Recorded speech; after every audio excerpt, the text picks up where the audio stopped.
this is Tim here. And Christine. And today we're looking at the shadow map of the figure, our term 2 exercise. Now one thing to keep in mind is that the actual process of this shadow mapping is going to be very similar to everything we did in first term with the barred plates, with the master copies, and with the plaster casts. And as you can see here, I'm actually starting to lay in a box for the figure. But one important thing to consider with a figure is we're approaching this from a historical academic standpoint, and that would be that the figure is placed an inch from the top and an inch from the bottom of the page. The reason for this is so that the student develops a command for how large or small the figure ultimately becomes. One of the problems that a lot of students have is they start to develop the figure out. They begin to grow or shrink the figure, and it's not uncommon for students to have their figure drawings cropped at the ankles or the knees or a very unflattering place. So it's important to learn this ability to really have a control over the size that your figure turns out, especially if we move on to do anything that's multi-figural and we need to connect various aspects of painting or drawing together and have them work with relation to size. You need to be able to, within a millimeter or a couple millimeters, be able to determine and stick to the size of a figure. What you can see me doing here, I've drawn a few lines at the bottom of the page. Even though the inch guideline is the historical guideline, we're still going to give ourselves a little bit of leeway here. And what I'm doing right now is actually just locking into a sight size measurement of the figure. By doing that, I'm taking levels across. So I'm standing at a certain distance. I've lined up the top of the figure, Eric's hand there, with my top mark, and now I'm trying to determine the bottom mark. Now I left all of my incorrect marks until and use them as a guideline to find that final last mark there, which represents the bottom of the figure. And just like we did in first term with sight size, you have to make sure that when we're utilizing sight size and levels, we have to step back into our sight size spot, the place that we've taped and marked on the floor. And not only do we have to, from that point, lean forward and back until the size of our drawing from top to bottom matches the size of the figure top to bottom, then we have to adjust our posture so that the top of that line matches the top of the figure and the bottom of the line matches the bottom of the figure. Now, if you slouched when you took your initial measurements, you'll probably have to slouch for every measurement after that. And if you stood up very straight, you're again going to have to stand up very straight. But you have to lock in each time you take those measurements, or else you're going to start to build a network of inaccurate marks there. So here we're just knocking in the right side of the box. It's kind of arbitrary, this left or right side that you put in. We want a somewhat central placement of the figure on the page, but it's not anything that's measured to a particular standard. So if you throw that down, that first mark down, that first vertical line down, we'll stand back, lock into our sight size position, and then take a distance measurement over to the opposite side of the box. So I used that first line, got back into my sight size position, and then determined what the left side should be. You'll notice there's a lot of time in between walking to and from the canvas here, especially in the beginning, because there's a lot of very careful measurements that have to take place, and if they're not right, then the whole drawing fails. So it took 4 minutes there for me just to draw a box. Now for a lot of students, it's not uncommon in the beginning for the entire first 20 minutes with a figure to be a box. Now we're moving on to anchors. Remember, the anchors are any point where the figure is touching the boundaries of the box. So in this case, we have his back, his hand up top, and we'll have his foot on the bottom. These anchors are going to remain unchanged throughout the rest of the drawing. And I'm going to use them to figure out measurements within the drawing as well.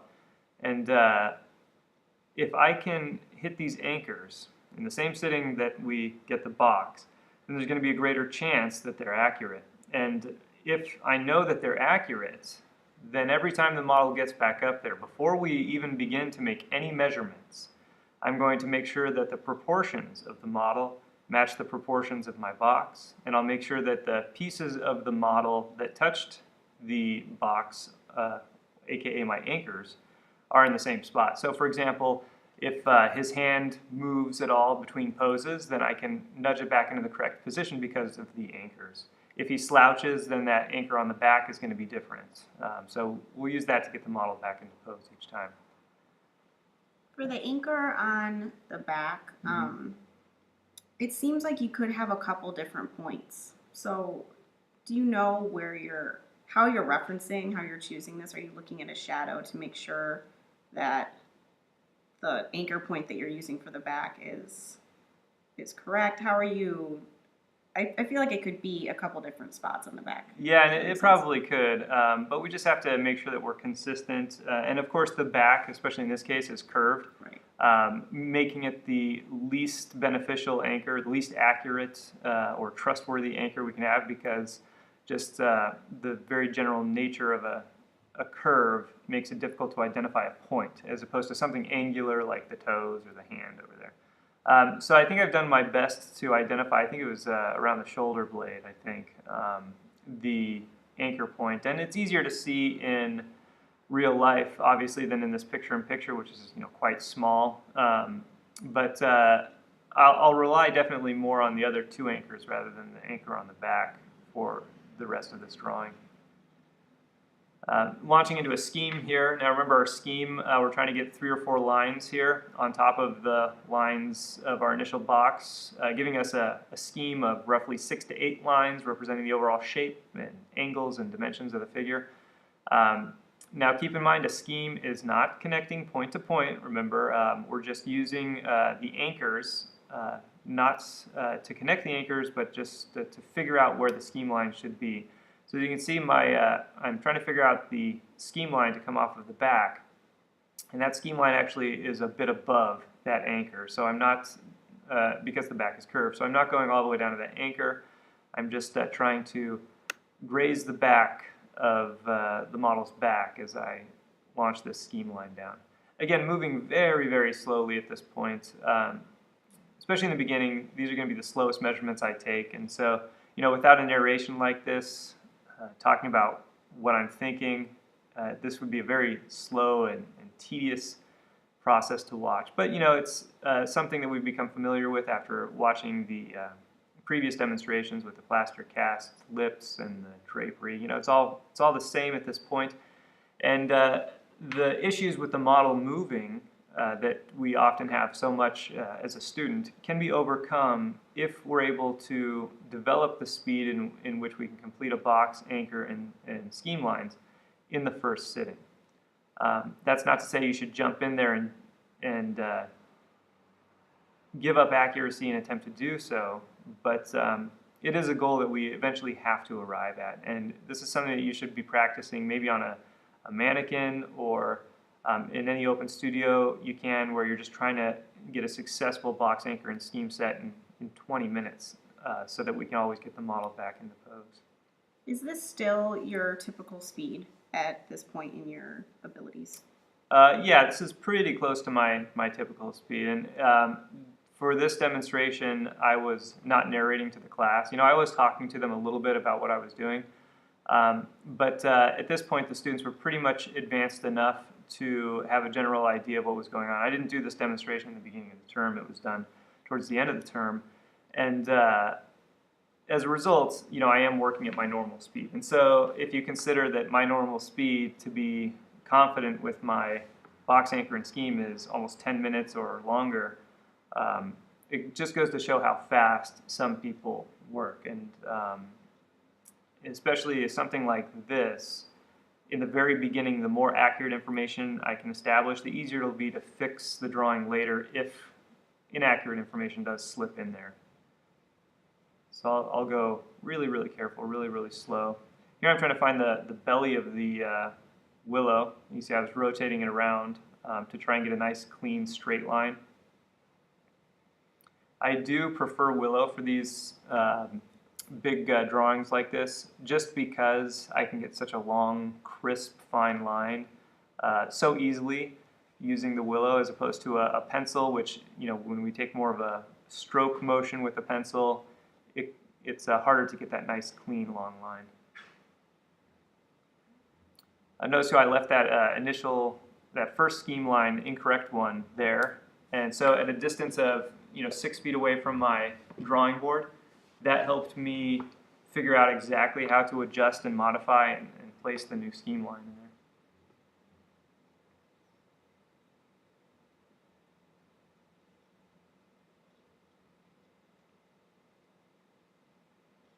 One thing you'll notice I'm not doing, I'm not measuring to points on the box for my scheme.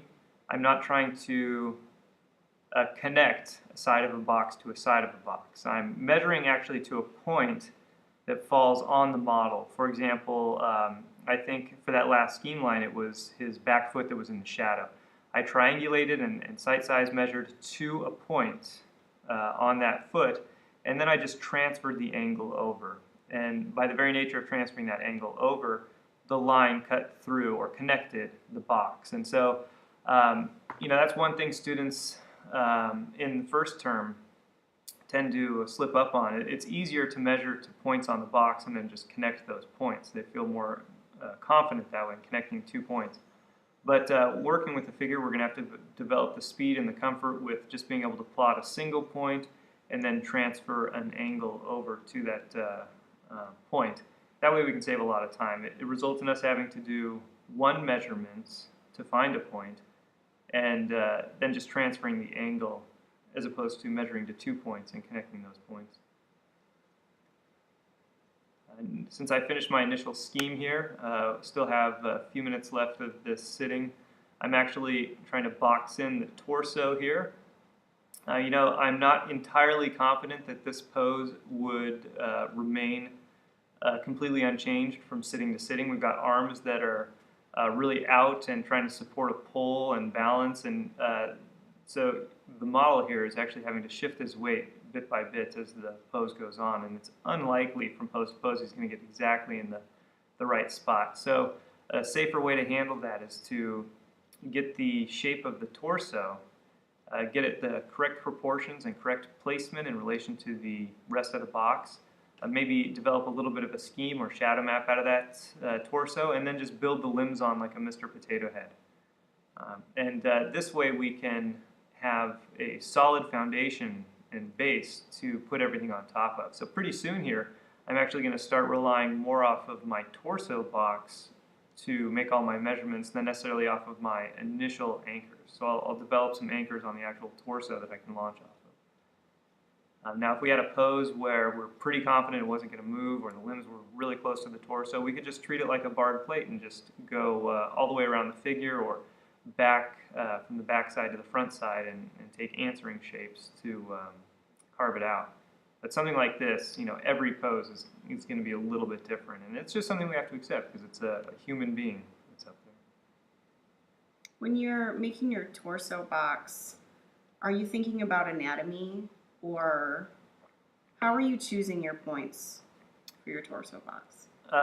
Really, the only guideline for choosing the points is that there's something that's very clear.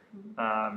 And so sometimes students really confuse themselves by, say, cutting through the torso in the middle of the trapezius or something like that, where there's no significant anatomical change or there's no change in the lighting pattern, and then it's less accurate because each time they're having to guess at which point they used.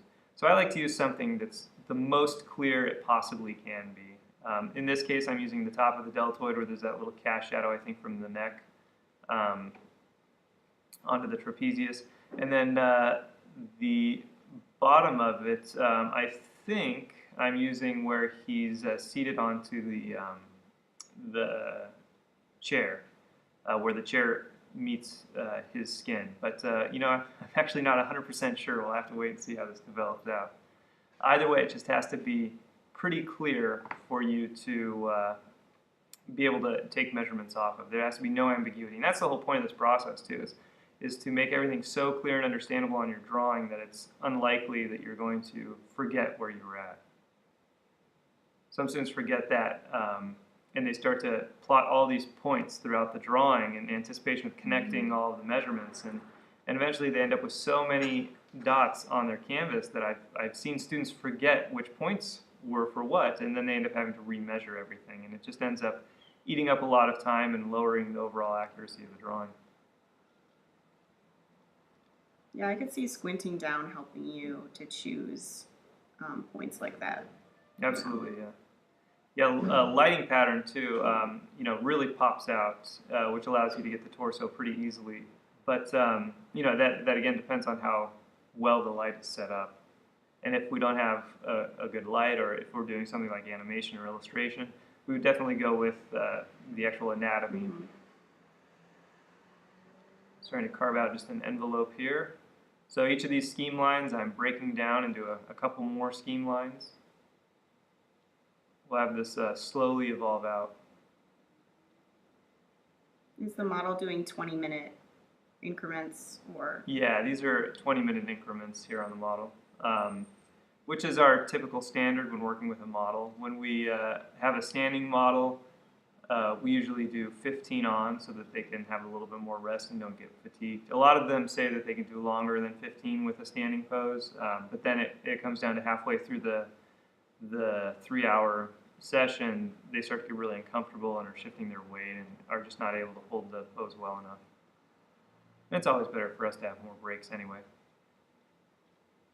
20 minutes is actually not a huge amount of time for the model to pose compared to some other schools. A lot of other schools do 25 actually. So here we do 20, which is easier on the model. So it just gives the artist a lot less working time over the course of a 3 or 5 hour pose. When setting up your model, what points would you be taping? How would you make sure that they're going to get back in place when you come back from your break? Well, that's a challenge. We try to tape the feet if they're touching the ground, and then we usually tape the chair, tape the stage. We'll tape where they're seated on the cushion or whatever they're sitting on. In this case, I think we've taped the pole, so he has a marker for where his hand should be, and then we've taped where the pole touches the ground. And then it's pretty much wherever the model is touching something, it's a good idea to put tape. But other artists that I know of don't like to use tape because if they're going to be developing it into an actual drawing or painting, that tape, whether it's white or blue artist tape, can get distracting in terms of color and value. And so, for example, we have gray walls at the school here, so some artists will just use some willow charcoal and then actually do a sort of a chalk outline. I just have to be careful not to lose that chalk outline from session to session as we get up and off the stage. I've heard it's not a bad idea to, if you're going to have multiple sittings, to wear the same shoes. Yeah, and that's a good throwback to our earlier site sizing when we're talking about getting the same eye level. Same is going to be true with the figure. We definitely don't want to wear 4-inch heels one day and then flats the next. That'll change our perspective. It'll be subtle enough, when we're talking about a distance from the model like we have here, where you might not even notice it that much, but it's one of those things where you want to give yourself every edge possible, and all those little things start to stack up over time. I'm just carving out the torso envelope more and more. Notice too, I'm not working completely clockwise. I am bouncing back and forth between the front side and the back side of the torso. We call this answering shapes. Really more relevant when we get to a living model than anything else. Because with a model, we've got such sensitive proportions on every piece of anatomy that we can get lost trying to figure out the contour of one side, or we can fall in love with just dedicating our time to one side, and then we run out of time. In the next session, the model gets back up. The front side no longer matches the back side, and so this is, even historically been a big challenge. We see this in a lot of textbooks from the 1800s talking about answering shapes, that you should always work one side and then immediately work on the other side to make sure that those proportions always stay solid as we go throughout. And it becomes really important, especially when we get down to the legs and the arms and the wrists, because if you get the curvature of one side of the arm, it doesn't match or have the correct proportions to the curvature of the other side of the arm, then you end up with a very gangly or amateur looking arm. So it's something we always have to constantly be thinking about. You're never really making a line in isolation. It's always considered in context to other lines. And we can forget that if we've been working on barred plates and plaster casts too long, because nothing moves. So as long as you have established an anchor point, you can complete a whole drawing referring just to that anchor point. And as long as the relationship to the anchor point is good, then the whole drawing is good. Now when we get to a figure where everything moves a little bit, you may end up with an arm that's in a slightly different pose as the model from one sitting to the next. And so as you develop it out, you just have to make sure that each side, each proportion matches to the model, even if it doesn't match to what you may have established early on.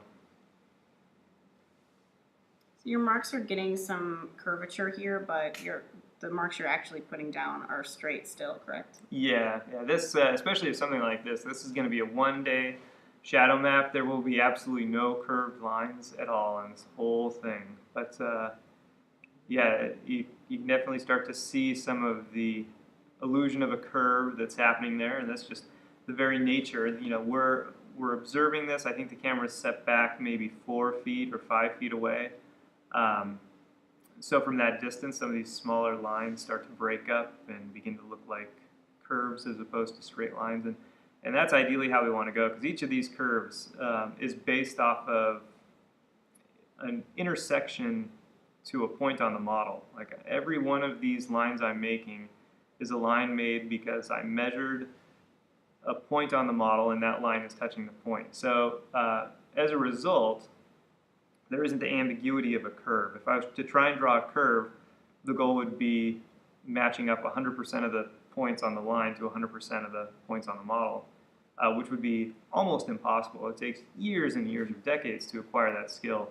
And so the safe way to do it is just to break it down. Each line represents a point that was measured and an angle of the model. And so we get closer and closer and closer to the illusion of creating the model. And I can always go back and take an answering shape or measure off of my anchors and figure out if a particular piece of the line segment is incorrect, as opposed to a curved line. If a curved line is off in a couple points, it's going to be really hard to identify where those points are. Sort through the good information versus the bad information. You were cleaning up your paper, I noticed. Why is it so important to keep it kind of edited? Well, yeah, on a figure drawing like this, especially, we'll see this more than even the plaster cast last term and barred plates, is that we're going to be adjusting and adjusting and adjusting and adjusting a lot. And so you can get to the point where you've got 3 or 4 lines trying to describe one segment of the figure, and it just becomes so chaotic that we forget which line we're using. And even some students fall into this habit of doing sketchy lines to try and describe a line, segment, or a piece of the model, instead of committing to an actual line like we're seeing up here. And they do that because as humans, we're kind of forgiving if we're given a certain amount of information that's within reason to the correct approximation of something. And so we'll look at something with a bunch of sketchy lines, and we'll often sort of just pick out the correct ones. And so the viewer will think that it's believable enough because amidst all that chaos, there are some correct lines. And so I've had a lot of students sort of defend their decision for sketchy lines, saying, oh, the right line's in there somewhere. I'll get it out, eventually. But the problem becomes as we develop complexity within the drawing more and more and more, it's going to be harder and harder to find which lines of the sketchy lines are correct.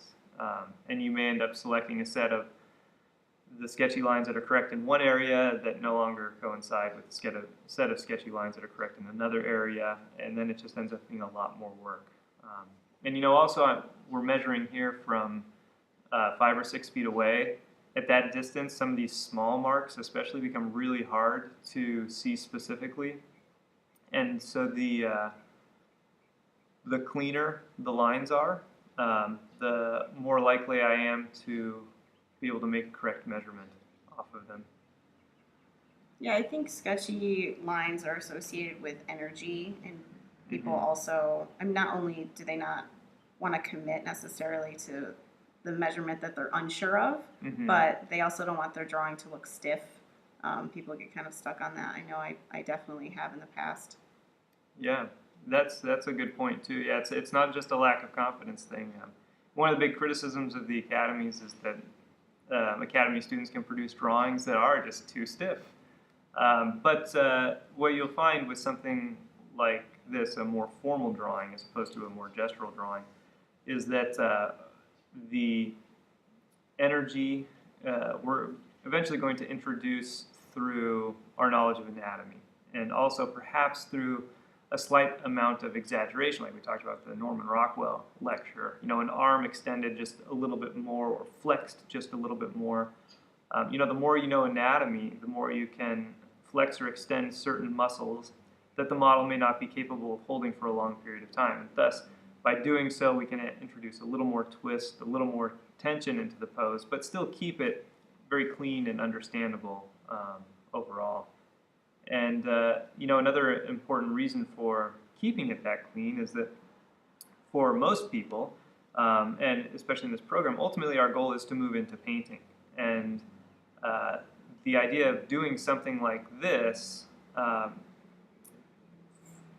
is really catered to the idea that we're going to transfer this drawing to a painting or to a canvas and build it up that way. So this is just sort of an exploratory stage for us to determine the shadow, the lights and darks, and precise measurements, so that when we get to the painting portion of this process, a lot of that has been solved. And so if we have a lot of sketchy lines in here to make a drawing that looks, energetic, then when we go to transfer it, it's going to be really hard to figure out how to transfer that. And those sketchy lines don't always translate very well in paint. It takes a lot of experience to figure out how to accomplish that. I feel like it's almost to get the energy in a piece. It's almost in the opposite way. So maybe in your finishes rather than in that initial lay-in. I think maybe the way you finish out a piece can give it um, some life.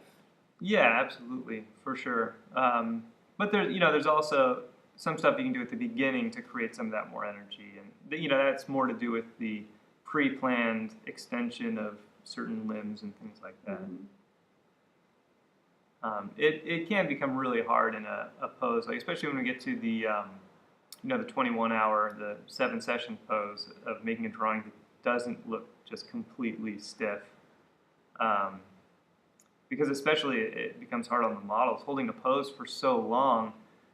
The natural mechanism of the human body is to center itself so that all of the weight and tension is distributed evenly. And so as time goes on and the model starts to get worn down, they'll move from more dynamic things to a little more static nature. And so a lot of artists try to initially in the very beginning do some more gestural or quick sketches to capture the true exaggeration of or the true action of the pose, and then they'll have that as a guideline so that when they're going through these long drawings, they can nudge things back. In class 2, we'll do the no-tan warm-up, the beginning of the long pose or longer poses in the third term. Not just to figure out the lighting pattern, but then we can compare it to make sure that as we're developing the drawing out, the longer drawing is as dynamic in nature as the initial sketch. Of course, if you're working with photos, you can get people, in mid-motion, but then it becomes more of a practice like the master copy class with Barclay. You're just copying, a flat reference, and then you're introducing some anatomical knowledge onto it later. Do you think you can tell between a drawing that's been made from a photograph reference rather than from life? Well, yeah, there's some cues, but there's also a lot of artists who are understanding enough of how photography and cameras work that they can either take good enough reference photo to look like it's done from life, or they've had enough experience painting from life that they can take a poor reference photo and then adjust it to make it look like it's been painted from life. And then there's just artists that want their work to look more like photographs.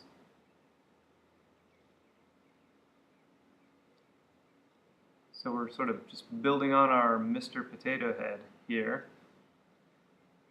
We schemed out some of the legs, and now we're starting to take some cuts in here.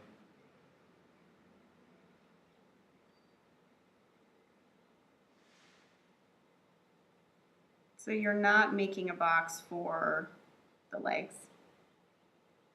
No, I'm just continuing to cut down my initial scheme, and so we'll develop that out.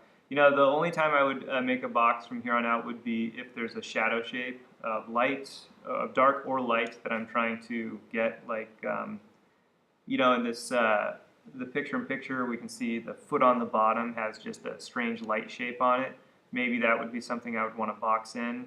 But other than that, yeah, we're just going to take the scheme and break it up more and more and more.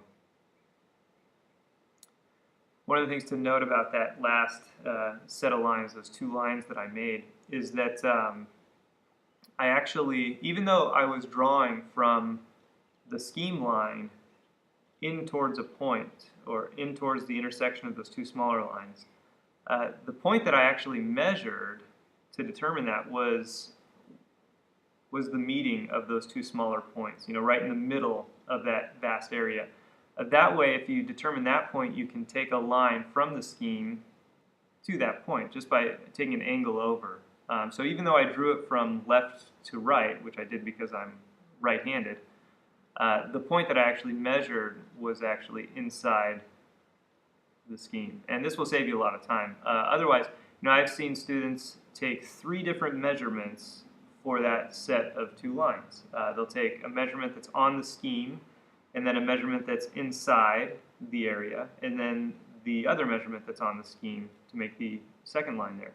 And so then they'll just connect all the dots. And so that's a way you can go to do things safely, but if it ends up taking too long, then the model could shift, and then all your measurements will be misaligned. It's actually just more efficient to take the one accurate measurement inside and then transcribe the angles out toward the scheme. So for one measurement, we can get 2 lines. And if we start to get into that habit, you know, it's the same process, it's the same method. It's just some students struggle with it because it seems like it's different than what we did before, because we're relying a little bit more on transcribing angles instead of just plotting all the points and connecting them. But it's going to be efficient. And when we get into figure drawing, we have to learn to become efficient, just because the nature of all the moving and shifting that is involved.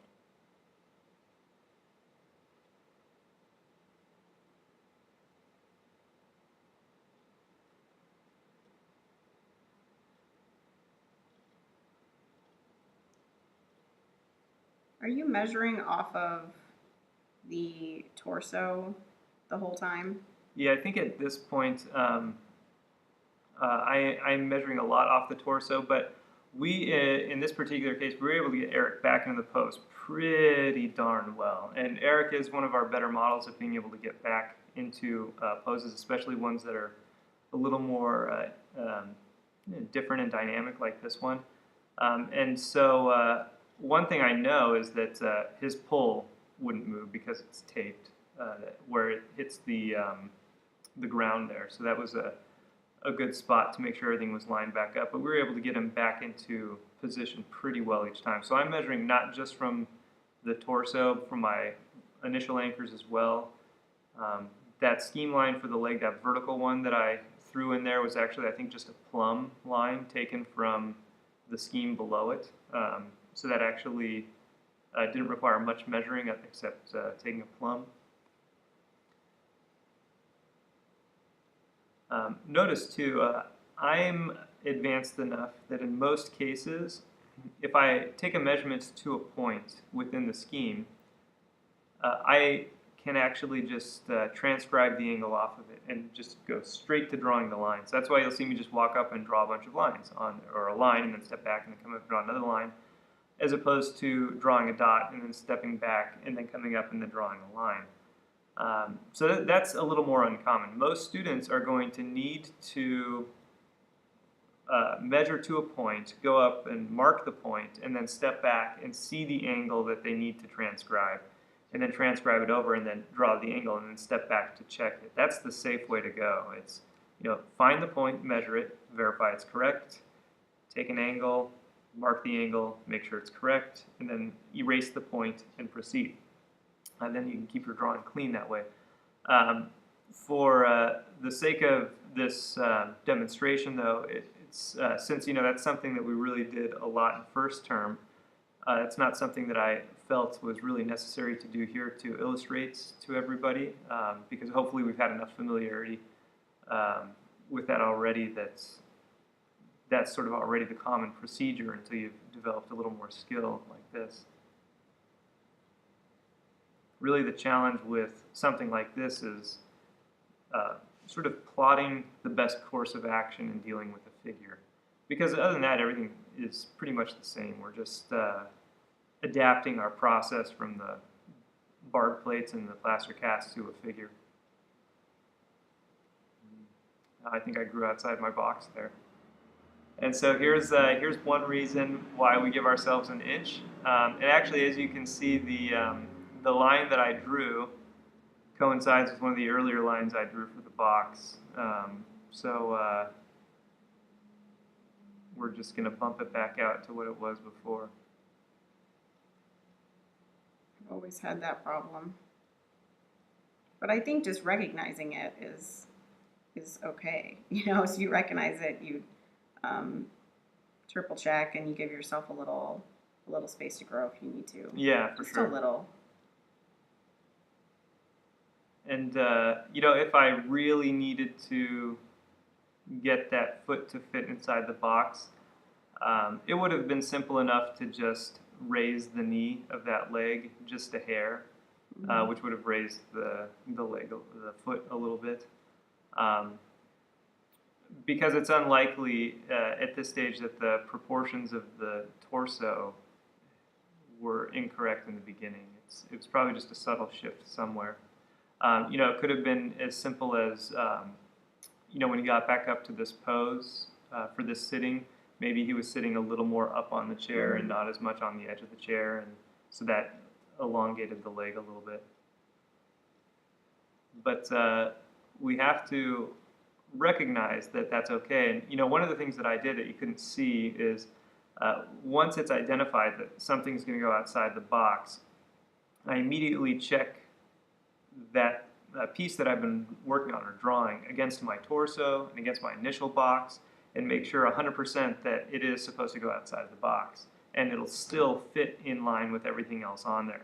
And I've had some students get to a point like that. They notice that the foot is going to grow outside or inside, and then they feel like they wasted all that time in the beginning and their box wasn't right, and that they need to start over. And I've had students erase the whole figure over and start over and try and redraw it to get it to fit inside the box. But there's a million reasons why something like that could happen. And ultimately, we can't be so rigid on ourselves that we're just going to throw in the towel because we're off a millimeter or two. We have to eventually be able to adapt to things. Adapt if the model moves their legs, adapt if we've come back from week to week and the light's a little different or the stool's a little off.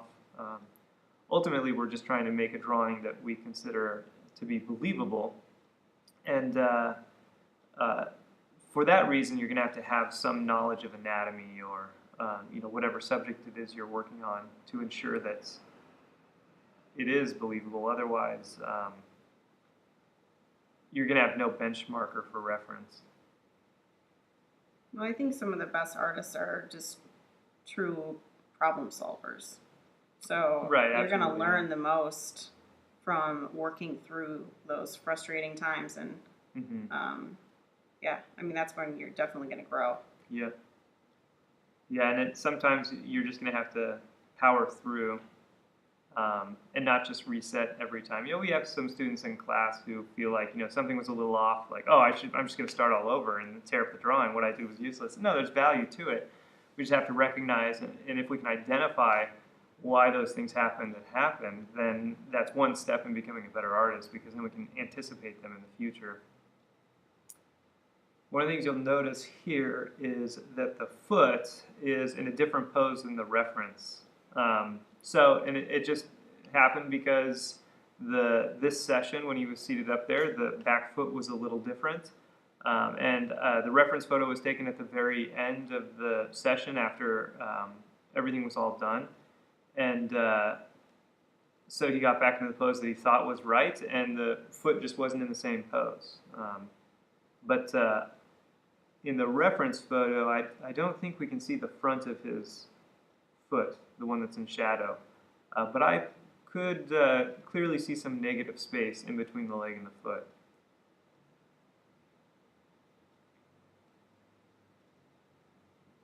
One of the nice things, too, that brings up about working from life is that you can, to some degree, pick and choose which poses or subtle changes in the pose are best or most flattering to the picture.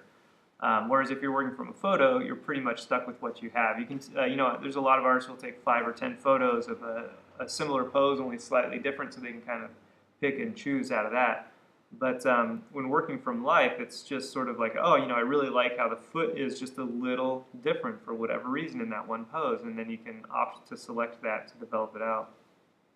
Or you can be like a lot of people in Open Studio and just complain that it's slightly different. But it's better to just, again, roll with the punches. Ultimately, like you said, Christine, we're all just trying to problem solve here. We have a formula for a process that we're kind of using and developing, which has a lot of built-in error checking, but it's not completely foolproof. So eventually, we're going to have to take some accountability for the drawing and whether or not it's working out. Rely on these tools as much as we can, and just try and figure out the drawing after that. Yeah, I mean, problem solving is completely connected to creativity as well. Yeah, absolutely. So, yeah. I mean, I think that just comes from it. Mm-hmm.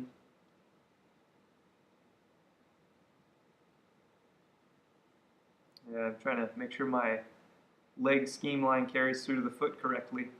Luckily it did. Mm-hmm.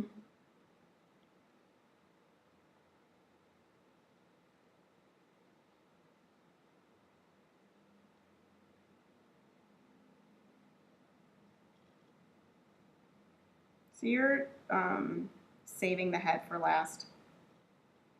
Oh yeah. That's a good point.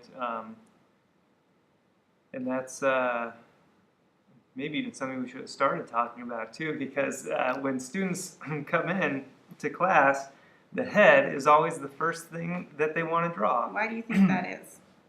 Well, I know that with students who have a little bit of experience or have taken a class here or there, they've been told to start with the head and then use the head as a unit of measurement to compare the rest of the figure, which sounds reasonable. And in fact, that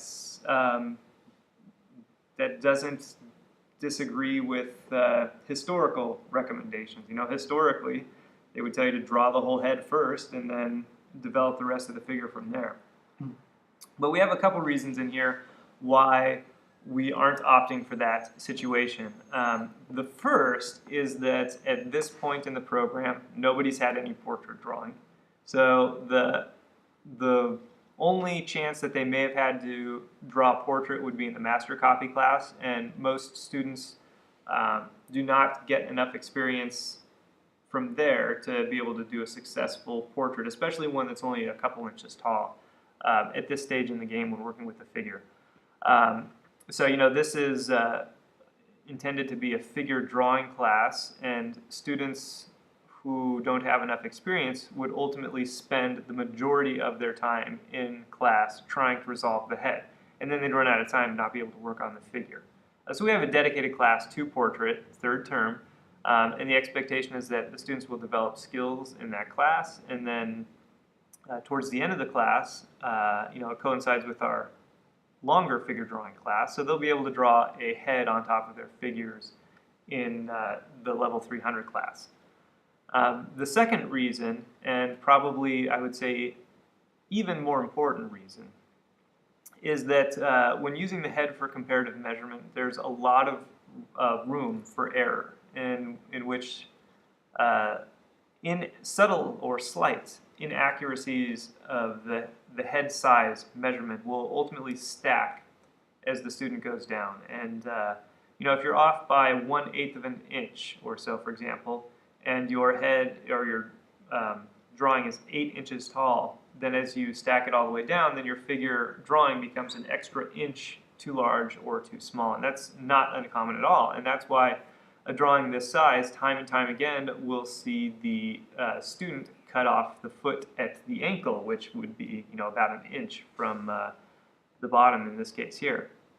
And it just, part of the reason is because you just have to be super, super precise with your dowel, which can be hard. You have to get your eye directly level with each mark you make as you go down the board, which almost nobody does because it requires you to stand on your tippy toes for the top and then work your way down and crouch down for the measurements on the bottom.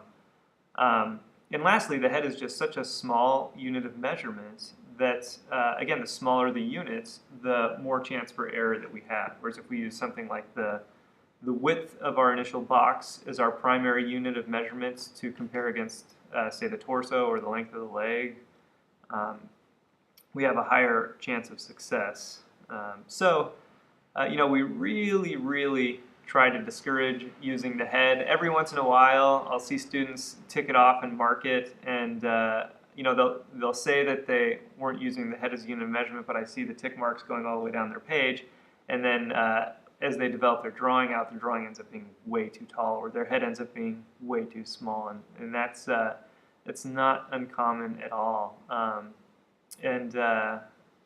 We shouldn't have to use the head as a unit of measurement. If you want a smaller unit of measurement, I would strongly encourage using the width of the torso box. For a unit of measurement, you can compare the length of the arm, the length of the foot, the length of the leg, even eventually the length of the head to the width of the torso. And if we've spent a lot of time in the beginning, like we did, making sure that the torso box was the correct size and proportion and placement to the initial box we figured out, then we have a pretty good shot at being able to get the head to fit correctly in the end by using the torso as a unit of measurement. Once you really develop a higher level of skill with comparative measurement and it starts to become as precise as some of the other types of measurements, you may be able to start with the head and work down the historical method, just really flesh out, have a completely finished head, and then just build the whole figure drawing off of that. But I would certainly recommend waiting until a little later for that.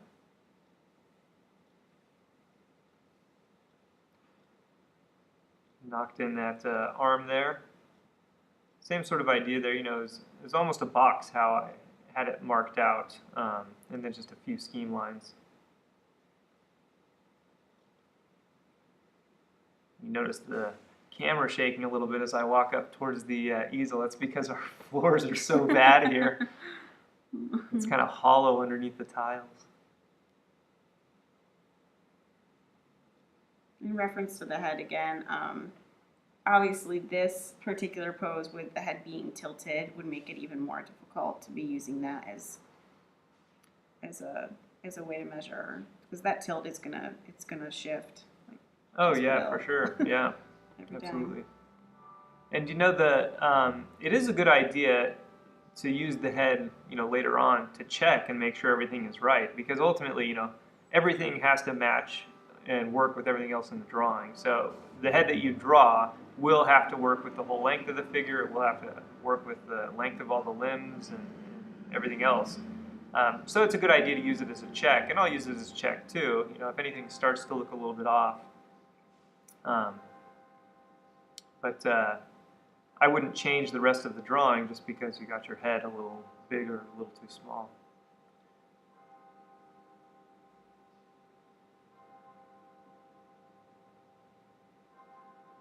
Are you looking at the negative space a lot as well when you're measuring and when you're comparing? Yeah, usually when I'm developing out an area. But it's important to remember the negative space changes usually from sitting to sitting. So I'll try to work one section, like, you know, the 1 foot that was in the shadow, all at once, because I did use the negative space between the foot and the back of the other leg as a guidance for drawing the foot. But as you can see in the reference photo, that negative space ended up being completely gone later on. So it's something that's good to use, but take it with a grain of salt because it's going to be different every single time.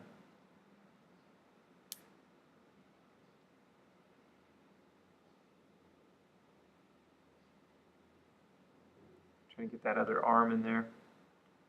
You know, a lot of schools will actually use the pole that the figure is utilizing as a guideline for placing the figure, especially if the pole is a little more vertical. It acts just kind of like a plumb, which can make things really convenient. Just keep in mind, though, they shift a lot. They certainly do.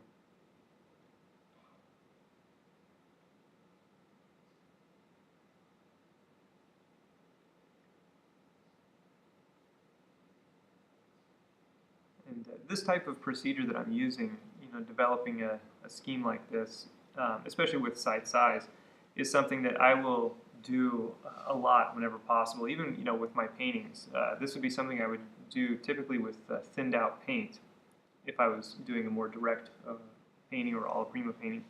The painting of the girl in the orange dress that you can see in the background there, that's a 6 foot tall painting, and that was done site size too. I had the canvas right next to the stage by the model, and to avoid any distortion, I was stepping back about 18 feet.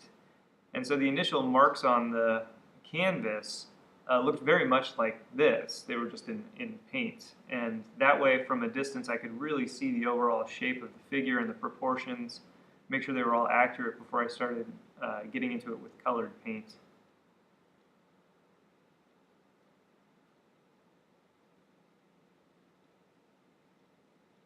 Might as well mention the optical distortion again, that we have to stand a distance of 3 times the longest dimension of our board away from it to avoid any distortion that we see on our board.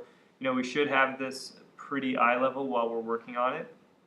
I think in this case my board is a little lower than eye level just because the tripod we were using capped out at this height, so we had to make it about this height while I was working on it. But typically my eye level would be right at the middle of the board while I'm working. And then, you know, this is a 24-inch paper, so I'm trying to stand about 6 feet away from the board while I work, or while I take my measurements. Up close, though, you know, I'm taking a lot of site size measurements from a distance. You can actually advance a little closer to your board to take angle measurements and plumbs and levels, just because you can see a little more clearly, even comparative measurements. Site size from, in this case, I think I'm maybe 20 feet away or so from the model, can be quite challenging because everything is just so small. And always remembering to make sure your easel isn't tilted. Mm-hmm. Yeah, that'll certainly cause you to elongate things or shrink things if it's tilted.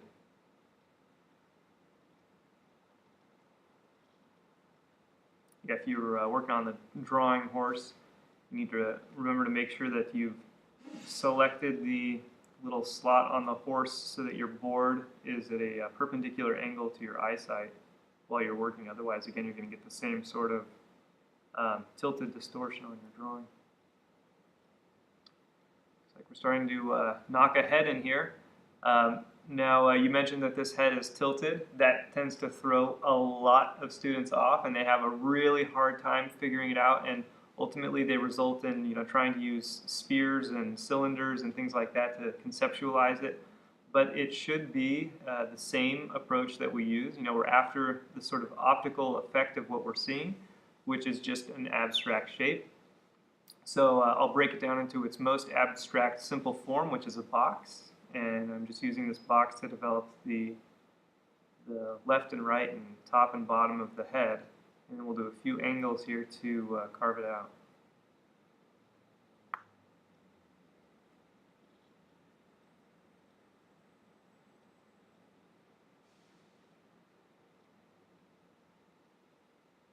think that was his ponytail, actually, right there. So we still have about an hour left of this video demonstration. I would be really surprised if a student were to be able to get this far in the first time they do this. In fact, we usually don't see students get this far with this level of accuracy at all for maybe at least the first 6 or 7 weeks of this term. You know, it's not uncommon that after an hour and a half or 2 hours, we've just got some what look like coffins on the page, but remember, that's totally fine as long as it's accurate. We can always figure out speed later. Speed comes with that familiarity to the process, the ease of being able to do all of your measurements, but the hard work comes in learning how to do the measurements correct each time, and learning how to eliminate all of the mistakes so that you don't have to go back and fix a lot of errors all the time. So we're always moving forward with the drawing instead of backing up. You know, one of the reasons I'm able to go faster in this drawing is not because I'm taking faster measurements than anyone else takes. It's just that the measurements I'm taking are a little more precise. And so as a result, I'm not having to go back and fix as much stuff as a lot of students have to fix. And because of that, the drawing evolves a lot more quickly. Sometimes we forget that. We forget that the principles that we're using here are the same principles we've used before. It's just we're applying them to a different subject matter. But people really get it in their head that this is a figure and that this is so different and so much more challenging than anything else. And to a degree it is, because we have to think about anatomy. But the process is not any different. It's just that it now requires that you be very accurate. You know, there's a lot more leniency when we're dealing with still life or even a plaster cast than a figure, because we are just so used to seeing figures all the time. But it's all the same, you know, site size and triangulation and comparative and plums and levels. And it's the same process of boxing and cutting out schemes and developing envelopes and shadow maps. When you first started drawing figures from life, what were the mistakes that you were consistently making? Consistently making, that's hard to identify, because I was pretty good at quickly figuring out what I was doing wrong and avoiding it. And keep in mind too that the process that I used to use figure drawing was completely different than this. This process was something that I adopted because of its recommendations in the historical texts. But as a general note, some of the things that would most likely occur in my figure drawings and paintings would probably be elongation of the figure. And that was, I think, due to not just using the head as a unit of measurement, which I did, but also when I would sight size, I would move my head up or down depending on where I was looking on the figure. And with sight size, remember, we have to keep our chin level the whole time, because if we look down for the bottom part of the figure and up for the top part of the figure, it gets completely stretched out. And sort of almost a fisheye effect on the drawing. And so on my larger paintings especially, that's noticeable on some of them.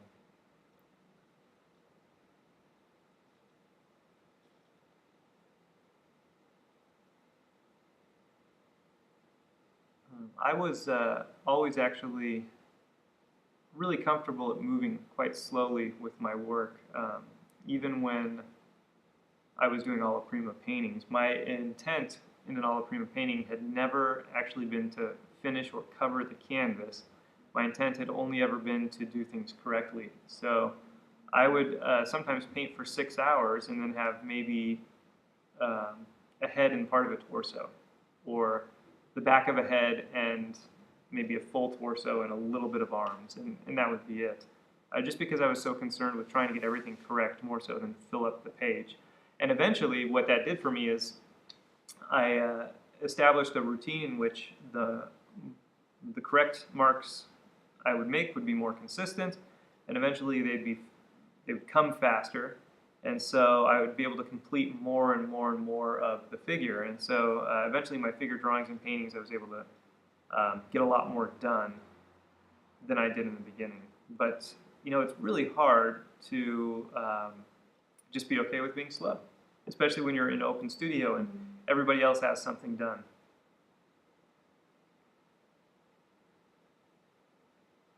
Patience is a virtue. That's true. It's one of the hardest things to learn with art. We talked about that before. Everybody feels like there's just not enough time to do it, to learn it all. But it's you just recognize at some point that it's an ongoing process, and that ideally you're always going to get better.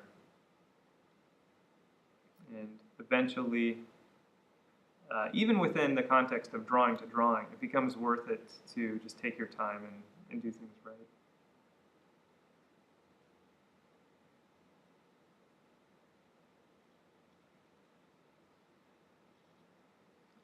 And I think that does separate some of the professional artists from some of the amateur or beginning artists, is that a lot of the beginning artists can tell if something's wrong on their canvas or drawing, but they'll either sort of just not acknowledge it, or just acknowledge it but say, oh, I don't really know how to fix it, so I'll just do something else or try it again. Whereas the professional artist will actually take laborious means to figure out why it's not working, maybe compare it to historical examples, or ask other professional artists to try and figure out what went wrong, or something that could be altered to make it better, so that the next time they do it, they don't make the same mistakes. And so it certainly takes longer to do that. It's much more time consuming. But I know a lot of students who have been painting for 5, 10, 15 years, and they have a massive collection of paintings that are just kind of mediocre, and they know they want to be better, and they just don't really know what's wrong with their paintings. But they know there is something wrong with their paintings, that they're not at that level. Well, I think to know there's something wrong with your painting, and taking the step to figure out what it is, you're right. I mean, it's a completely different, not only level of artist, but type of person. I mean, you have to take an honest look at the issues, and some people just don't really, they're not ready to go there in their art, or maybe even other areas of their life. Right, I mean, it's certainly, it's connected, I think. Mm-hmm. Absolutely. But I mean, there certainly was quite a long time where I wasn't ready to figure it out. I wasn't ready to take an honest look. So yeah, I think we all have to eventually confront that, or not confront it and just live and be okay with mediocrity. I guess. I don't know, whatever. Yeah, it's certainly hard, and you do have to be at the right stage in your life to be able to do it. We also tend to sometimes hide behind that whole idea of no art is bad art, or it's in the eye of the beholder, or it's all personal taste sort of thing. And I think that's certainly true for when we look at art or buy art or go to museums or whatever. But when we're talking about some technical execution like this, there's a right and a wrong answer. And the right answer is basically a believable set of relationships, and a wrong answer is something incorrect with your set of relationships. Whether or not it matches the reference or the model is actually irrelevant to its correctness. You can have something that looks very correct that is different from your reference, but ultimately it comes down to that right set of relationships. And luckily for us and for this academic process, those are things that are objective and identifiable and comparable and correctable, and we can take tools and means to ensure that we don't make those mistakes. But we have to recognize that that is a very slow and tedious process at first. Eventually, though, it's like a language. You're just learning all the tools of the language, or like learning anything, really. Eventually, you just get faster at it. Working into the shadow map here. And, just starting with some big scheme lines within the envelope we've established, and then breaking those up bit by bit. Still working very straight, very angular. The the envelope looks more curved, again, just because we've added a few more lines in there. Nothing's actually curved. And if this were going to be developed as a drawing, as opposed to a painting, I would actually develop the shadow map just to a point where it's a good simplified representation of what's up there, so just these basic angled lines, and not actually develop any curvature or roundness to the forms. That would be something I would develop in the later rendering stage while I'm shading everything out. If this were transferred to a painting, however, I might actually go forward and break each of these line segments down a few more times and get it to have a little bit of a contour to it, so that when I transfer it to canvas, it's pretty clear as to what the shapes need to be. That way my colors and my values can stay a little cleaner later on.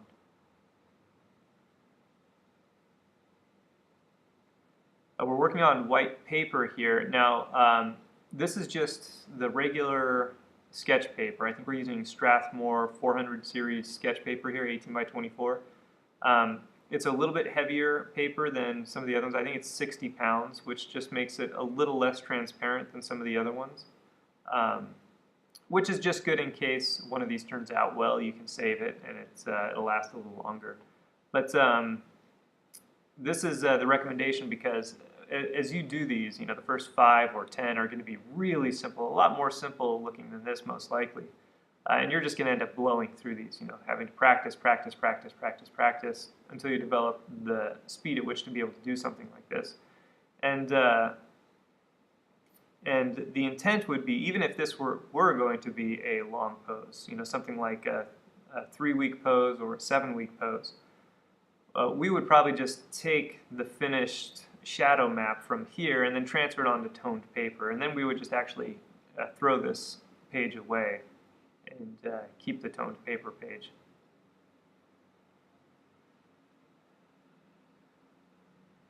When do you use newsprint pads? I only use the newsprint pads for the anatomy drawings. Part of the reason I don't use them for this, which could be tempting because they're so inexpensive, is just because I am still trying to practice line quality, and this page, actually this paper, helps keep lines really crisp. Newsprint does tend to diffuse some of the lines, and also make the lines a little thicker in nature. These lines are very nice and thin, and the thinner the line you make, the more precise and small the measurements you can make. If you're dealing with large, thick lines, you'll never be able to get past a certain fineness of measurement and precision. So I wouldn't really use a newsprint for something like this. Also, since the newsprint is tinted, it's harder to see some of these lines from a distance. And again, we're 6 feet away from these very fine lines. I need to be able to see them as clearly as possible.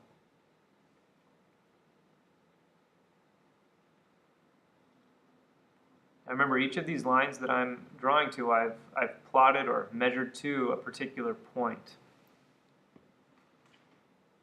It's just happening very, very quickly now.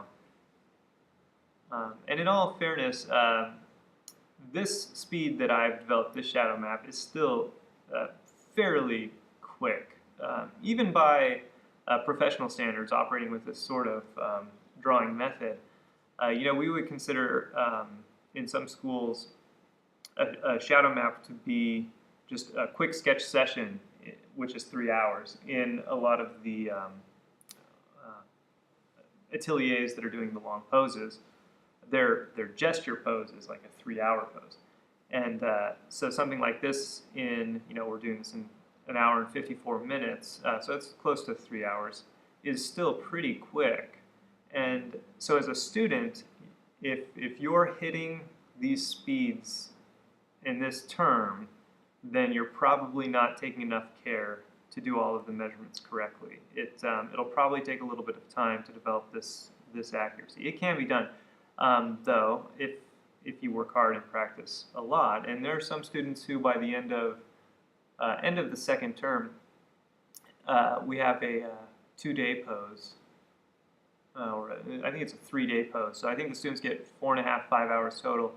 We've had a student or two who's been able to produce a really nice envelope, a full envelope or a partial envelope with a shadow map that are accurate and clean and nice and aesthetically pleasing.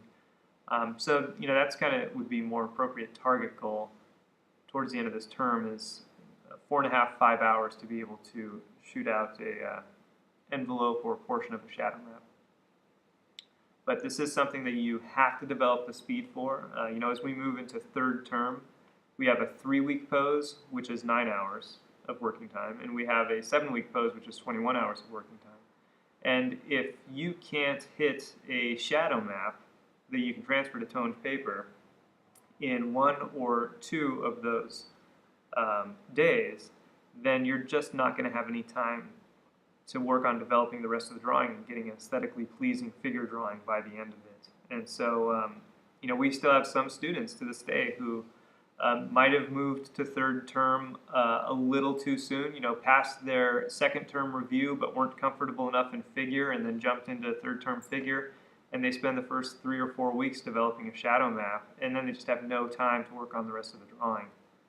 So if you're still struggling with getting the speed and accuracy of this, keep working at it before you move to the rendering, because if we're going to be committing 7 sessions to developing out a figure drawing, you want to make pretty darn sure that your shadow map is solid and that you're not just chasing the drawing the whole time. It ends up being just a waste of time with the model.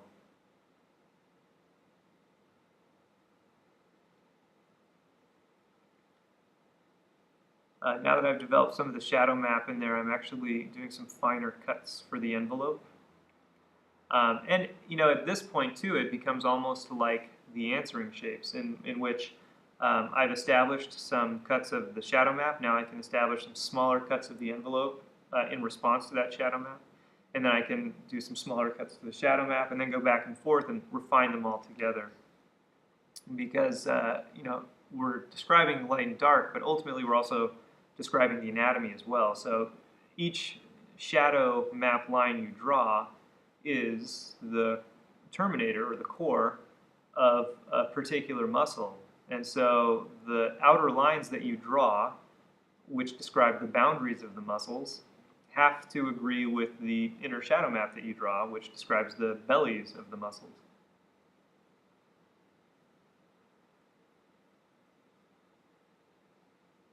Would you have any anatomy reference near you while working on figure drawing? Yes, but not at this stage. Probably not any time during this term for the shadow mapping of the figure. Even though we talk a little bit about anatomy and how the lights describe the anatomy, we still want to think very much at this point in terms of the optics of just light and dark. If we jump ahead to form and anatomy too soon, then we ultimately start fighting with the pattern of light and dark that we see. And I have a lot of students who struggle with that. They keep talking about how they want to describe the planes of certain things, and that's just not the stage that this is at. This is the stage where we figure out as accurately and effectively as we can a basis to apply all the anatomy on top of. And if we happen to observe it optically correctly, then establishing the anatomy is going to come really naturally and easily on top of it. You're not going to have to fight with it. But we have to let go of all that anatomical knowledge that we know or think we know and just draw what we see. And a way that a lot of schools do that is to seek out some of the abstract shapes that we're looking at here. And some schools will relate it to finding animals. And seeing animals within shapes. So, for example, I don't know, we could look at the light piece of the arm and the hand there, with the light piece of the arm being sort of like the tail of a roadrunner, like from Wile E. Coyote, and then the hand being the head, but just something like that, so that we break it down and stop thinking of it as an arm and a hand and think of it as an abstract shape. And so, you can find a puppy dog and maybe a pectoralis, perhaps, or a rabbit in a leg muscle or something like that. But whatever it takes for you to stop thinking of things in terms of what their structure is and start thinking of it in terms of just abstract shapes. And that's a very common thing to do with in a lot of schools. It's sort of like when you're looking at clouds floating overhead and you try to pick out the things that the clouds look like. If we do that to shapes here, then we'll give ourselves a much better foundation. Well, that helps you to remove yourself, your brain, from understanding too much of what's in front of you. You know, Yeah. thinking about it as a person, as a figure. Mm-hmm. You know, when in doubt, squint down. Yep, absolutely. Yeah, that's always the suggestion. You know, students always get so flustered. You know, how do we see the abstract shape there? All I see is an arm. Well, you need to be squinting down until all you can see is just slivers of light and dark abstract shapes there. And squinting isn't a one-time thing. You know, some students think they just need to squint to see the basic distribution of light and dark, or where light ends and dark begins. But squinting is that key to figuring out all that abstract light and dark. And you're reducing lens. Reducing lens, yeah. You know, my eyes get a little tired. Tired squinting. And, yeah. Well, so I can develop it a couple years, and Yeah. it'll just come very naturally. The squinting.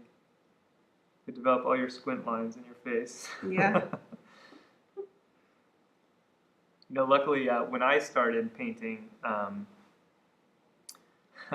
I came from that sort of Richard Schmid camp, which is an alla prima or direct painting, and almost impressionistic in that you don't really concern yourself with the anatomy or structure of anything. You concern yourself with the fleeting optical effect, the abstract shapes that are brush marks.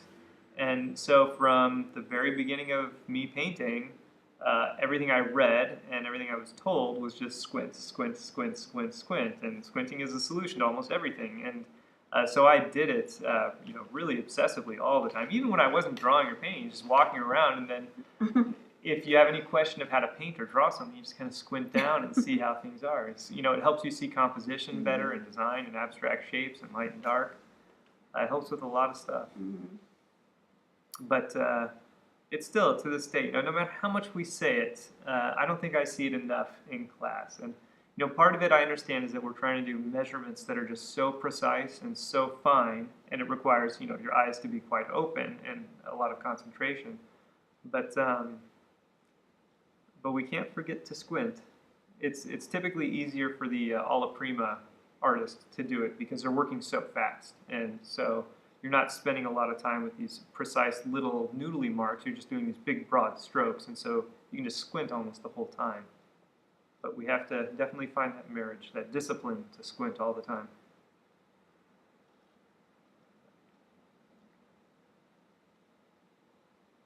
Yeah, I've been doing it more lately, just in my everyday life. Like when I'm talking to, I'll be talking to a person, and then all of a sudden I'll notice something because we've been doing at this point where I am a lot of portraiture.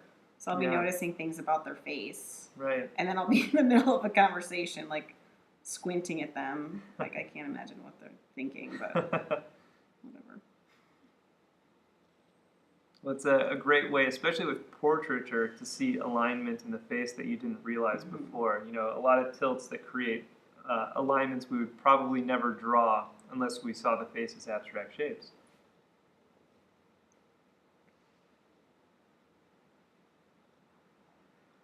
One of the things I'm doing here too is I'm developing the bottom line of the shadow, or you could say the top line of the light, is that I'm flipping my brain back and forth between squinting and looking at the dark shape and squinting and looking at the light shape. So I'm not just trying to draw a dark shape, or I'm not just trying to draw a light shape, but I keep going back and forth and trying to draw each one. And if you do that, you'll have a better chance of your dividing line between light and dark to be more balanced. And at very least, you'll take the subtle average of the two measurements of the light and the dark to produce something that's relatively believable. Whereas if you focus too much on the lights or you focus too much on the darks, you can tend to make one a little larger, one a little smaller. Now you're still making your marks slightly within the shadow, correct? Yeah. That's important to not forget. You know, we did that all last term, and this term it's going to become really important because we're dealing with some of these really tiny measurements in here. You know, going around the elbow and into the hand. And if your your lines are outlining shadows instead of inlining shadows, you're going to be in a sorry position when you go to stump those in. Yeah, you're just creating more work for yourself later, really. Yeah.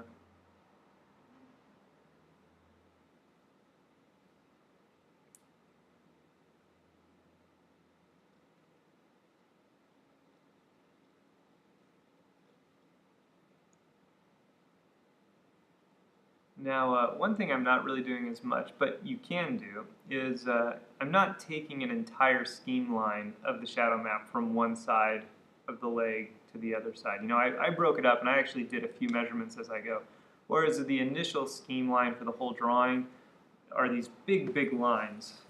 The shadow maps, we can break up the lines a little bit if we need to, as long as we're pretty confident about the intersections of those lines. Those are the points that we want to measure to. And those essentially, when we're looking at the model, like for example, where the glute meets the leg muscles, the vastus lateralis there, it's the peak and the valleys of those muscles and the intersections of those muscles. Those are typically the most clear to see.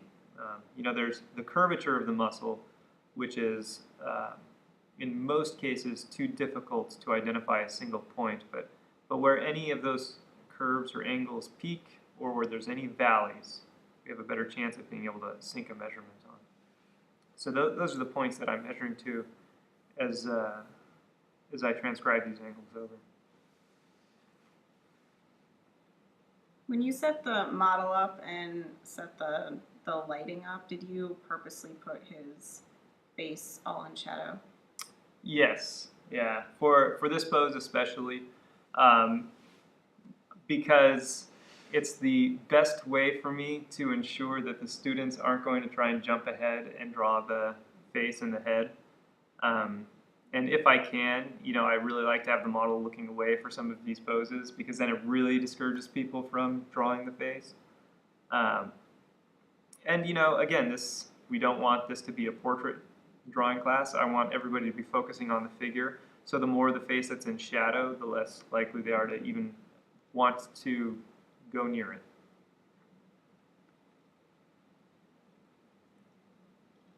Now, as you develop more experience at home, you know, doing these over and over and over again, you know, eventually we're going to have models whose faces aren't in shadow. So eventually you are going to have to deal with that. But one of the things, again, especially with the face, just like we talked about before, as you do your shadow mapping of the face, if there is a shadow map there, make sure that your lines fall on the inside of the shape. And this can get really strange looking, especially for small features like the eyes and the nose and the mouth shadow shapes, because on this scale, those shapes are already so small, and you're inlining the shapes instead of outlining the shapes. So it's going to look, most likely, like they're out of proportion until you actually fill them in. That's another danger of working with shapes that are that small.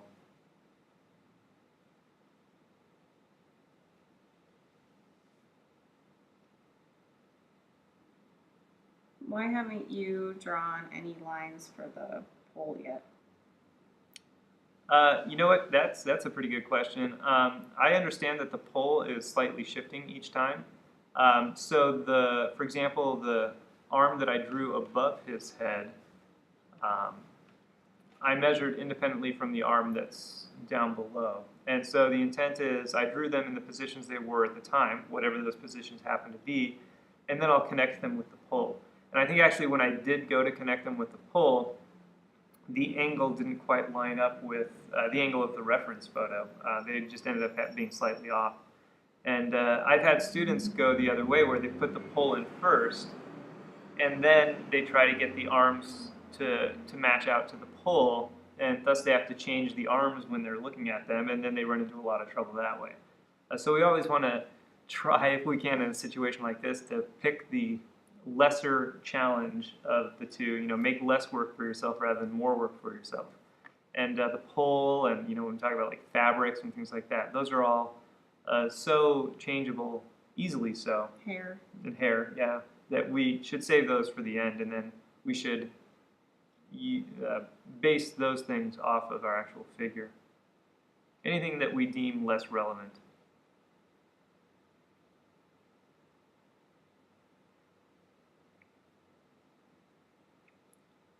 Indicating a knee there. Lots of nice little angles in the knee.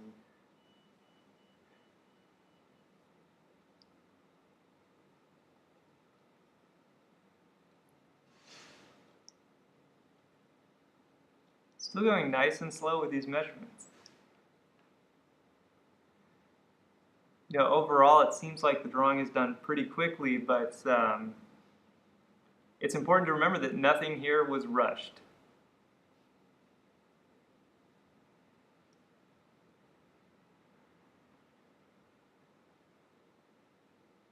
How much time in between the model sittings should you have a break? We usually 5 minutes is the standard. So we'll keep to that in most situations unless we have a standing pose. If it's a standing pose, we usually give the model 10 minutes. But keep in mind that breaks for the artist are just as important as breaks for the model, because we need to be able to reset our eyes and then come back and identify anything that's out of place. And we have to be a little more critical when it's a figure drawing as opposed to something else, because when we come back, we can't just assess whether or not the model is in the right pose to our drawing or whether our drawing is correct how the model is sitting up there. But we have to assess that if it is different, if it's a change that we can live with or should live with, or if it's something we can and should adapt to. And so we have to think a little bit more critically, and especially if you haven't matched the model back up to your anchors in your box every single time they've got back up there, which I don't think we did this time around, because obviously we saw how it grew a little bit or changed a little bit. Then eventually you have to be able to reapproach your drawing at the end of each session, fresh and not making any rash decisions. Especially because often it is going to be a little bit different. There's just no way around it. The model can't occupy the exact same space, three-dimensional space every single time. Be a little further back, a little forward, a little left, right, up, down.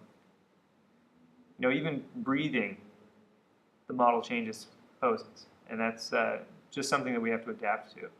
And it's much less frustrating and aggravating to adapt to those things and understand those things and accept them if we have a fresh mind. Whereas if we are fatigued and we haven't taken our appropriate break and we come back and things are a little bit off, it can become overwhelming and frustrating, and then we can start to get angry.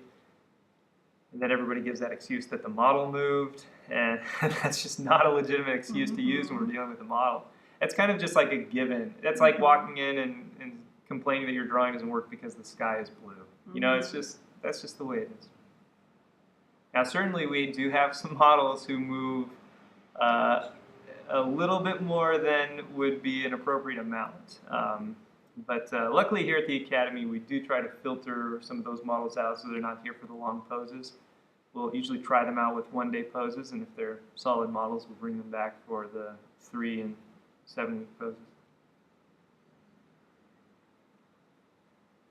So if people are hiring models on their own, say they don't have a local school to go to or whatever, what should they be looking for? What should they be thinking about when choosing a model?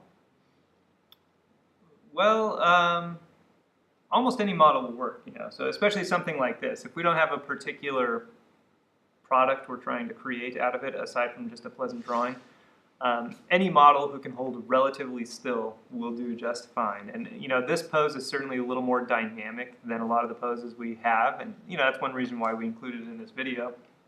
Most of the time we just have a model, which is typically a female model, sitting on a stool with one leg up and one leg kind of down, sort of like this, to get a little bit of a bend, and just their arms down at the side to help them balance.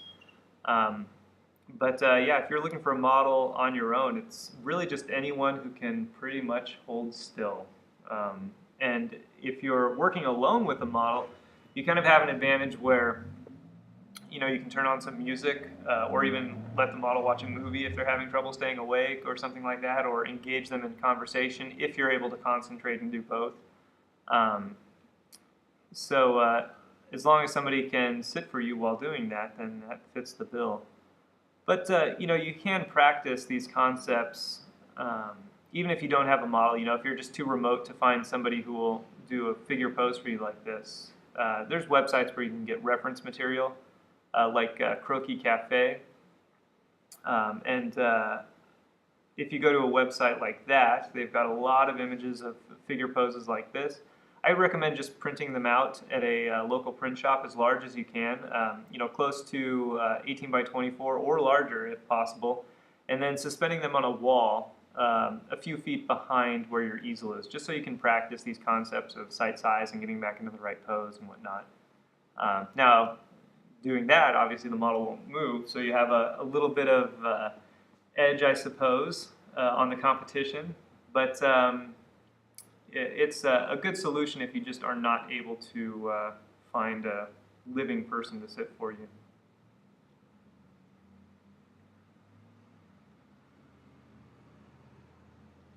He's starting to look like he's wearing some camouflage now.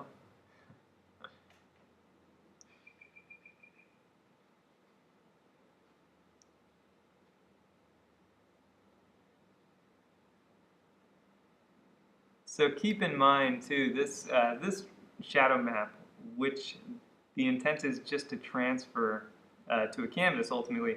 I haven't developed a whole lot of the kind of tucks and overlapping of some of the forms and lines that we've talked about, like in Bridgman demonstration, which would be something we would definitely want to include in a drawing if it was to be left at the stage of a drawing, like a linear contour drawing, because that can help to suggest a lot of three-dimensionality and a lot of form and anatomy. You know, this particular drawing, the shadow map, the basic shadow map drawing, is just thinking about light and dark pattern. It's all the optical nature of it. There's no anatomy associated with it whatsoever. So as a result, it actually looks pretty flat. Whereas if we had just overlapped a few of the forms, like in the knee, for example, if I had overlapped the kneecap on top of the legs there, or the feet, or even the hand, you know, if I overlapped the wrist over the hand a little bit more, it would start to suggest some of the three-dimensionality of the form pretty well. And you know, we have examples in the classroom where some people have overlapped the anatomy and some people have not. And the ones where they have not, it basically looks like a coloring book. Like we're just going to go fill in the lines and make something out of it. Whereas the ones where the lines overlap just a little bit, it does start to suggest a lot more of the form, and surprisingly looks very three-dimensional for a linear drawing. So keep that in mind. There's different intents and purposes, and you know, you can take this to the next step, so to speak, if you want, towards the end of the drawing, and begin to actually do some of those overlappings of forms to create that three-dimensionality. And you just want to look at a lot of the Bridgman drawings for that, and the Bridgman demonstration to see, you know, exactly which forms you're selecting to overlap and which you're going to have pass behind. You also, at that point, would probably want to be taking out a charcoal pencil instead of the willow, because with the charcoal pencil, you know, nice and sharp, we can start to suggest some really subtle line contours, overlappings, line thickness variation as well.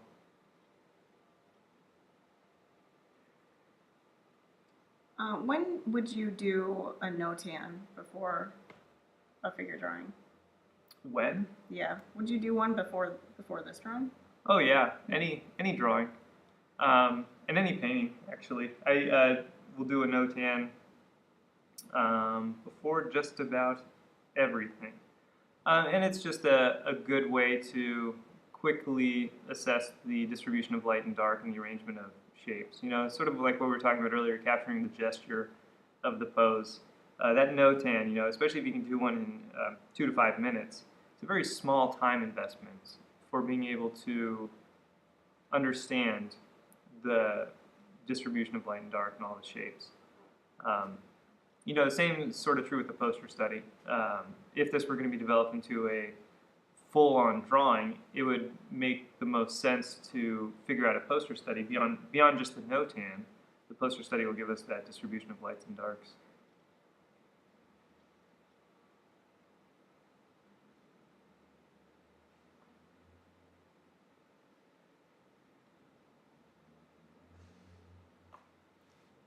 You know, I think I am drawing his ponytail in right there, which I don't think you can even see in the reference. I think the ponytail is behind him.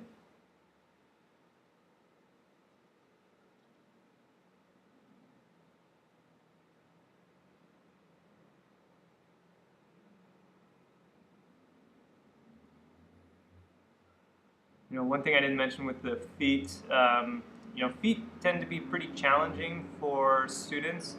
We get a lot of feet that look kind of like elongated socks or boxes. You know, make sure you do watch that anatomy video with the lower leg and the foot. It does take on more of a triangular sort of shape, especially as it passes up into the lower leg. And again, you know, that's all things that you will get correct if you observe correctly.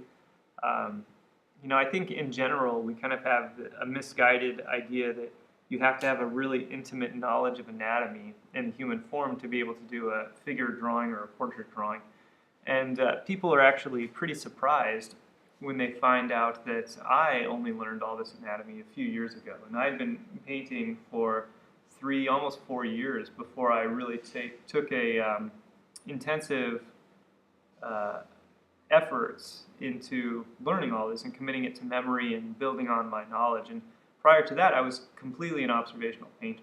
So if it was there, that's how I rendered it as best as I could. And if you're sensitive enough with your observations, that's really all you need for painting or drawing, just what you can observe.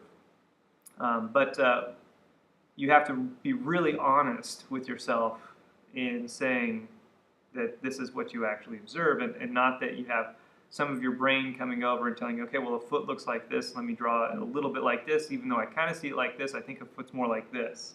You know, the second you start to do that, it's a slippery slope where everything begins to fall apart. But really, if you develop your observational eye, that's truly all you actually need. Everything else we learn, like all the anatomy and everything, is just a support to make sure that what you observe fits within the realm of believability. You know, same is even true with the shadow anatomy. You know, knowing or understanding the idea of the center light and the highlight and the halftone and the terminator and core reflected light, all that sort of stuff. You know, it was a long time before I even learned any of that stuff. I'd been painting for a substantial amount of time. Did my paintings suffer because I didn't know it? No, not really. They were still really nice paintings because I took my time and went slowly. But now I can use all that information as a check to what I observe, and it sort of just fine-tunes and, to a small degree, corrects some of my observations when they aren't what I thought they were. It also helps you to communicate Absolutely, a little bit better. Yeah, as a teacher, I find that one of the things that's actually holding students back a lot more than anybody realizes is that we don't have sort of this common language yet as students where we can discuss parts of our drawing and parts of the model and what we're looking at concisely. And even in the process, you know, not being able to articulate an exact process causes some ambiguity, and that ambiguity translates into lack of a lack of precision in the process. You know, things just start to get muddled up, mixed up, and incorrect there. Just coming up with a common terminology and common baseline process for everybody to use ends up launching people forward leaps and bounds. And you know, that's typically what we see in the first term with the barred plates. Just getting people to understand what all the terminology is and what the process is and why helps everybody to propel forward a lot more than they would otherwise.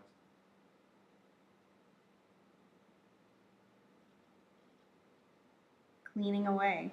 Yep, got to keep that drawing nice and clean.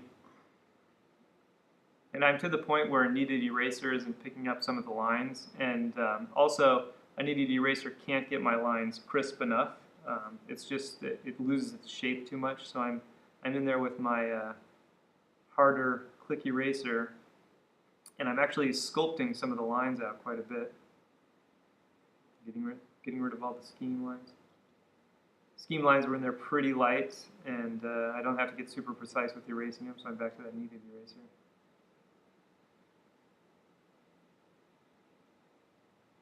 Although these lines are all pretty dark, Yeah.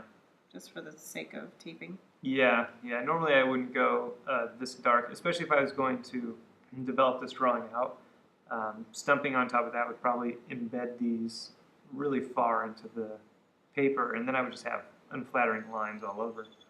And normally, as I'm working, which I didn't really do here because, of course, you wouldn't be able to see it in the drawing, would be I would take my kneaded eraser, roll it into a ball, and I'd be constantly rolling over the whole drawing to keep all of my lines super, super light and super, super fine.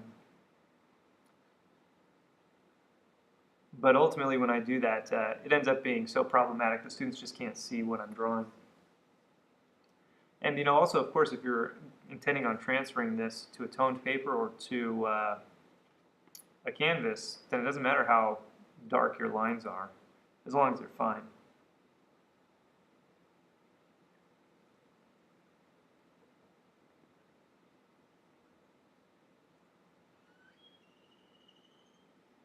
Now, I used Willow for, I think, just about all of this drawing. I don't think I used a charcoal pencil at all. But depending on your capabilities with the Willow and the fineness of handling it, you might not be able to get some of this level of detail work and precision and small lines with the Willow, just because of its blunt nature.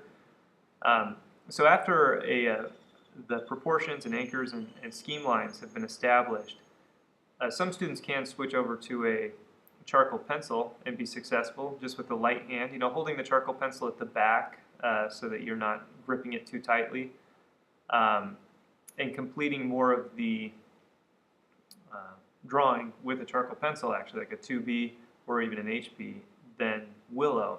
You just have to make sure that you keep your pencils sharp so that your lines stay fine. Otherwise, there's just no point in using them. And also that you're light enough to be able to erase and avoid having many charcoal pencil lines embedded in your drawing.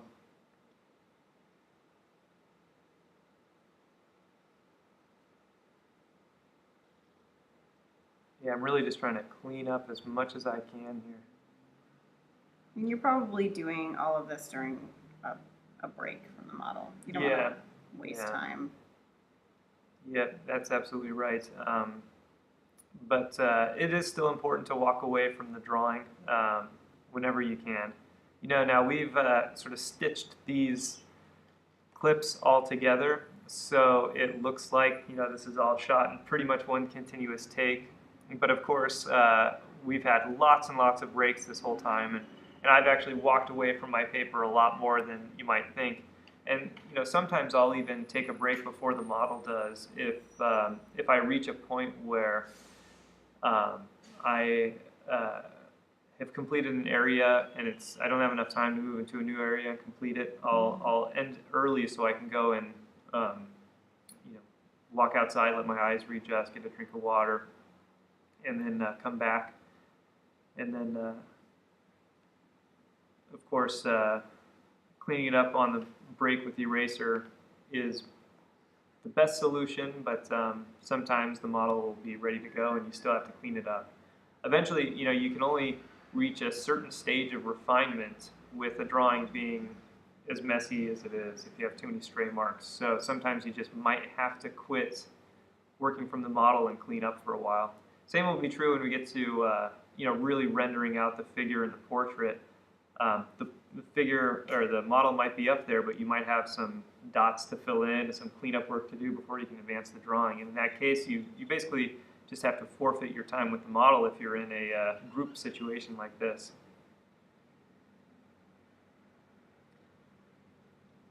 So to draw my my pole in here, I'm actually using one of my dowels to get it nice and straight. Although I think these dowels are usually a little curved. I don't think it'll matter too much in the drawing.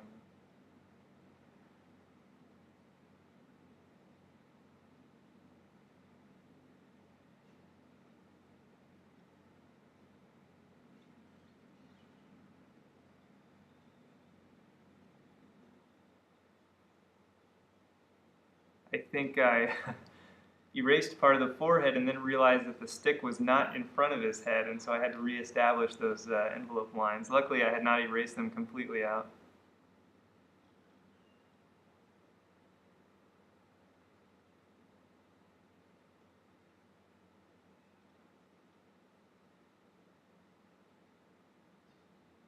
Why haven't you made any marks for the stool or for anything he's sitting on? Well, for this exercise, I think it's not really super relevant to commit time to that. If I had been working the entire length of the pose, which I think this was actually a 3-week pose that the students had,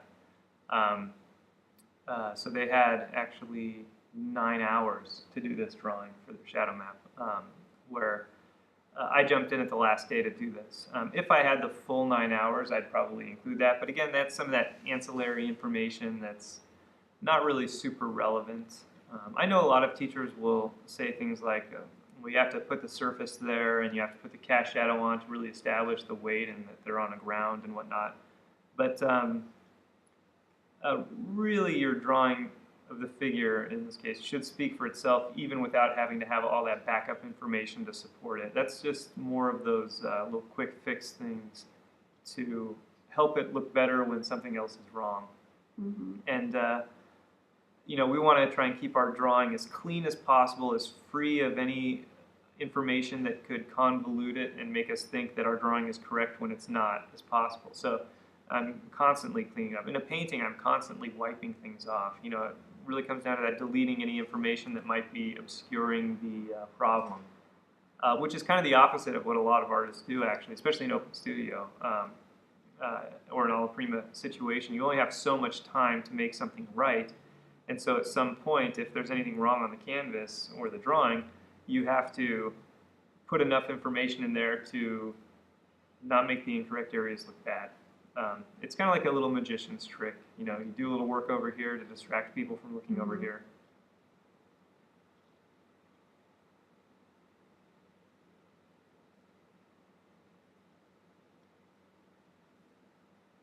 Yeah, I think as a student, it would be easy to kind of get a little fed up with measuring or doing whatever it is with the actual model and wanting to add in the other stuff, Oh, absolutely. almost as just like a brain break. Oh yeah, for sure. That definitely happens. But that's a good signal that you should just take a break at that point. Yeah. But even beyond just getting fatigued or bored with it, a lot of students will get to the point where they just don't know what to do next on the figure. I think that might be even more common, and so they figure, well, to make it look better, I'll just add the stool.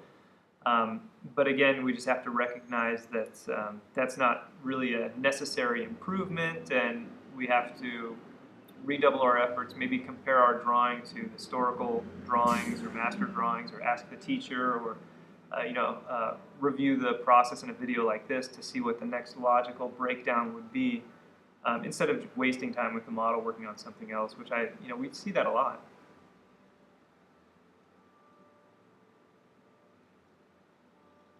Getting pretty close here to the end. You can see a lot of the shadow map is left almost scheme-like in some areas, just not really refined as much as a finished contour drawing would be.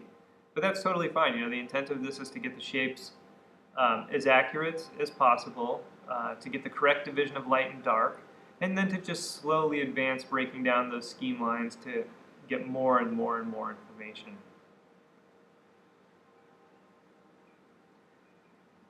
Some students and beginners sort of relate the idea of a finished drawing with being more correct than a less finished drawing. And that's not the case with what we're doing here. And in something like this, the level of finish in a shadow map like this just refers to how much we've broken down each of the lines into smaller lines. And we could take this on for a long period of time. We could probably spend 40 hours on this, breaking it down more and breaking it down more and breaking it down more, getting out the binoculars and fine-tuning each of these lines a little more and a little more.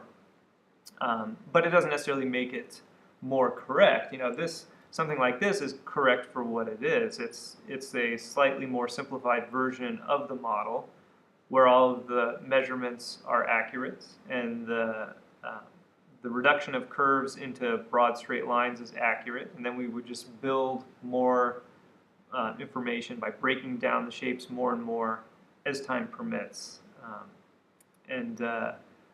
Luckily that is one of the advantages of this academic process. It's going to point out if things are wrong, usually pretty quickly for you to identify. And our goal is to work slowly enough to identify those problems as we go. And so it's more valuable to have something that's more simplified like this and accurate than something that's finished with a lot of areas that are off and you need to sort of hunt to figure out what they are.